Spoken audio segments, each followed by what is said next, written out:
You're happily married and you start a new job that has very attractive people in your environment. What do? You're a parent that picks up your child from school where there are other attractive parents. What do? You work closely on the workshop team with other attractive leaders. What do?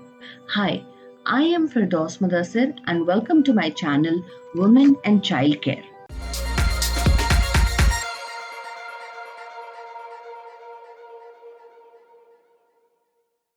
In today's video, we are discussing something that is a little taboo in the society, but yes, it needs to be spoken about.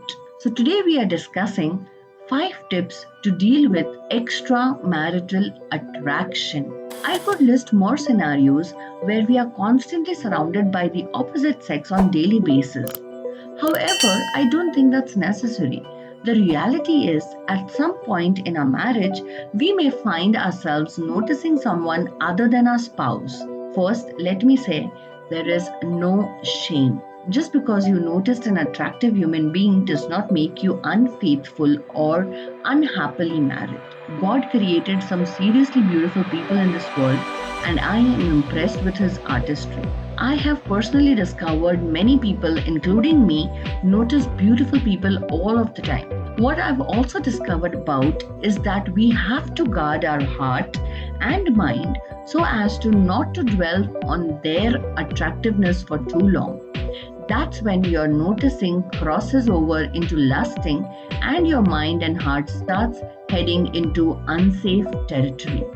So folks, watch this video till the end where we list down some guidelines that have helped a lot of people get out or deal with extramarital attraction. Number 1, know what attracts you. As a self-aware adult, you'll know exactly what it makes you tick. You know your needs and the expectations you have from your spouse. When your needs aren't met, we tend to look elsewhere to have them fulfilled, which makes us vulnerable to others' advances. In healthy marriages, spouses communicate openly without any hesitancy. When their needs aren't being met, they tell their spouses and work together on solutions. By telling their spouses, they take up the responsibility and show awareness that their marriage can be in danger. They are being provocative. Number 2, keep a close heart connection with your spouse.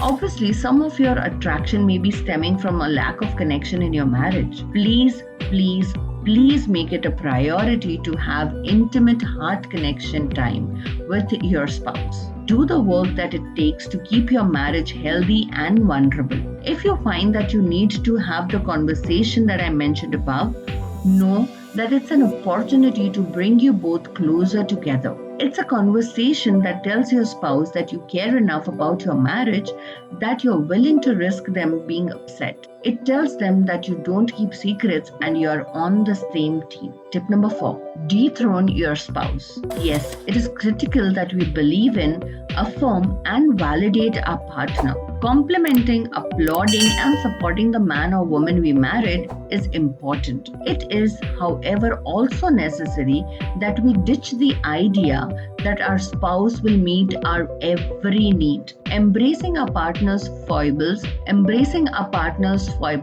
flaws, limitations, and even idiosyncrasies is critical to embracing their humanity. We must not set ourselves up for disappointment by expecting a perfect marriage or spouse. This makes it easier to perceive that the grass is greener on the other side. When we focus on what we bring to the relationship as opposed to what we can simply get from our spouse, then we are less likely to succumb to extramarital attractions as a response to our unmet needs or as a consequence of an imperfect partner. Number 4, don't fan the flames. Attraction is human. There is no way to stop yourself from feeling it. However, if you feel like it's becoming too difficult for you to not act on it, be open with your spouses about it. In a strange way, this takes away the power from the attraction.